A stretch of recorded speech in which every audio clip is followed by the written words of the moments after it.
Alors là, je vais vous parler d'une intégrale d'une fonction. On en a souvent besoin dans différents exercices. Alors, l'intégrale d'une fonction, d'abord pour la définition, ça concerne, bon, on peut la définir graphiquement comme étant l'aire sous la courbe quand la fonction est positive.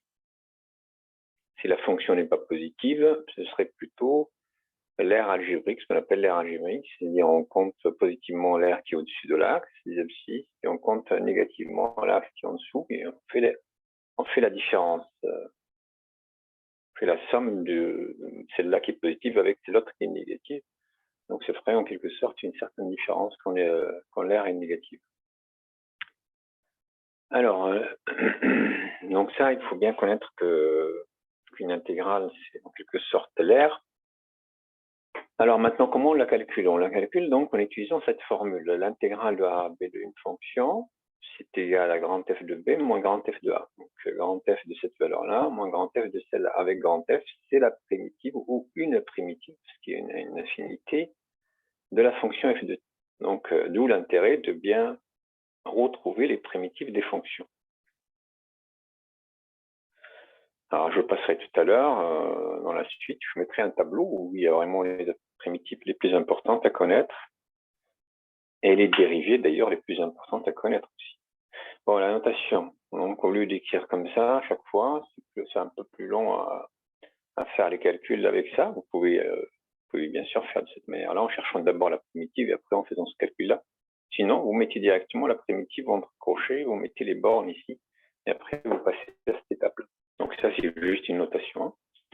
Bon, ce qui est important dans les intégrales, c'est que les intégrales, ça permet de sommer en fait. C'est une somme. Si vous regardez bien l'intégrale, ça a une forme d'un S comme somme de la fonction sur l'intervalle. Donc le seul intérêt, c'est de calculer justement les valeurs moyennes. Si vous calculez la vitesse moyenne, par exemple, sur un circuit, vous voulez calculer l'intensité moyenne d'un courant électrique qui dépend du temps, et ainsi de suite. Donc, il faut savoir, en général, calculer la valeur moyenne. Et la valeur moyenne est définie comme ça, 1 sur b-1.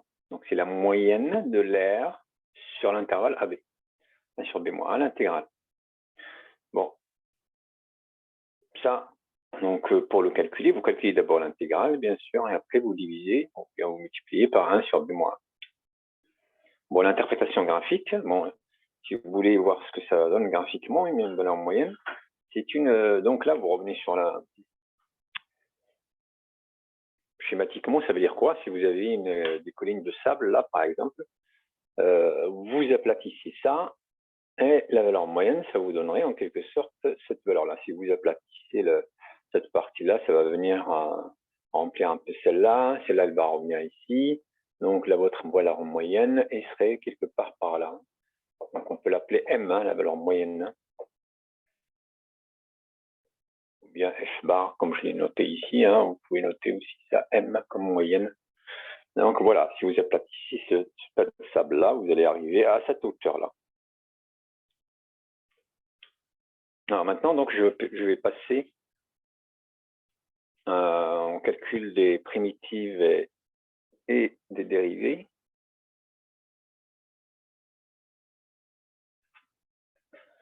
Alors, donc là, vous avez un certain nombre de dérivées, de primitives, donc les plus importantes à connaître.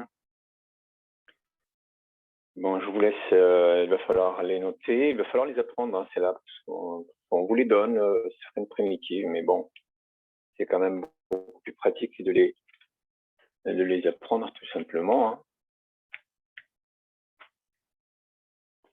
Bon, la dérivée d'une constante, c'est égal à 0, et ainsi de suite. Si vous avez d'une manière générale t à la puissance n, vous descendez la puissance que vous avez ici, vous la mettez là, et vous baissez la puissance de 1. Donc, en général, la dérivée abaisse la puissance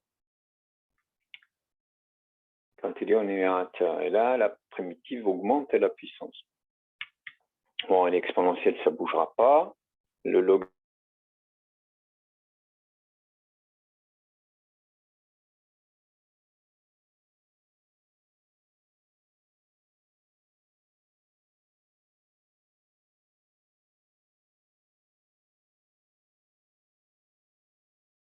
la dérivée de ce qui est là, donc ça fait 1 exponentielle à t plus b.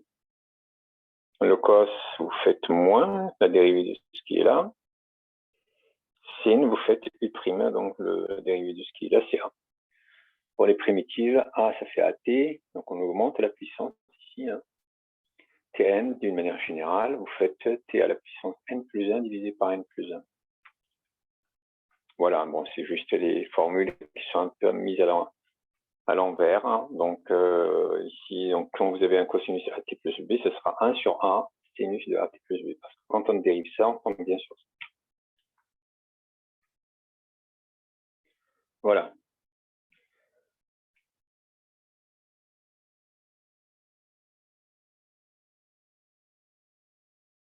Vous avez deux exemples. Hein. Un exemple avec une fonction trigonométrique et une fonction polynôme. Alors, une fonction trigonométrique, donc on a dit que le cos, sa primitive, c'est 1 sur a. Donc, le a ici, c'est pi, hein, 1 sur a, sinus de at plus b. Hein. Le b ici égale à 0. Donc, la primitive, vous l'avez là, vous la prenez en 1,5. C'est-à-dire, vous prenez t égale à 1,5 là, donc ça vous fait 1 sur pi, sinus de pi fois 1,5. Pi fois 1,5, ça veut dire pi sur 2, moins 1 sur pi fois sinus de 0. Sinus de 0, on sait que c'est nul, donc ce terme-là va disparaître. Sinus de pi sur 2, vous le connaissez, c'est égal à 1, donc ça vous reste juste 1 sur pi. Alors, donc là, vous avez une fonction polynôme. Pour les primitives de t carré, ça fait t cube sur 3. Donc, il va rester, le 2 là, il va rester, donc le 2 tiers de t au cube. Le 3 là va rester avec le t qui devient t carré sur 2. Ça fait moins 3,5 t carré sur 2. Et après, vous faites juste la valeur ici en 2, moins la valeur en ça. Et là, quand vous êtes là, vous pouvez rentrer tout ça à la calculatrice si vous mettez directement le résultat. Hein. Moi, je mets ici au même dénominateur. Donc, tous ces calculs-là ne sont pas indispensables. Le résultat, vous le mettez à la calculatrice.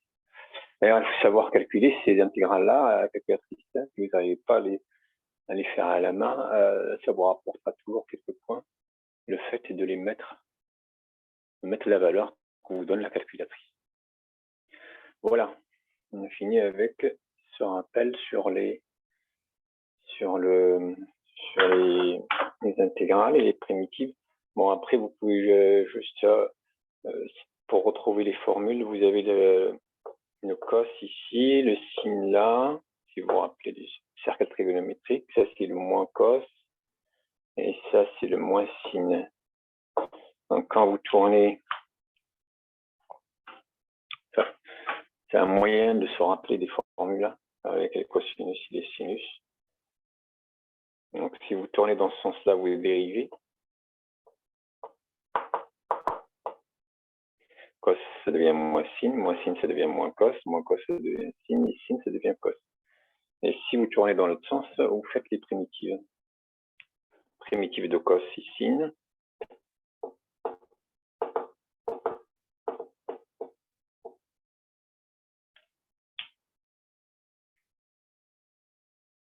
Quand vous tournez dans le sens trigonométrique, c'est des primitives, et quand vous tournez dans le sens inverse, c'est des dérivées. Voilà.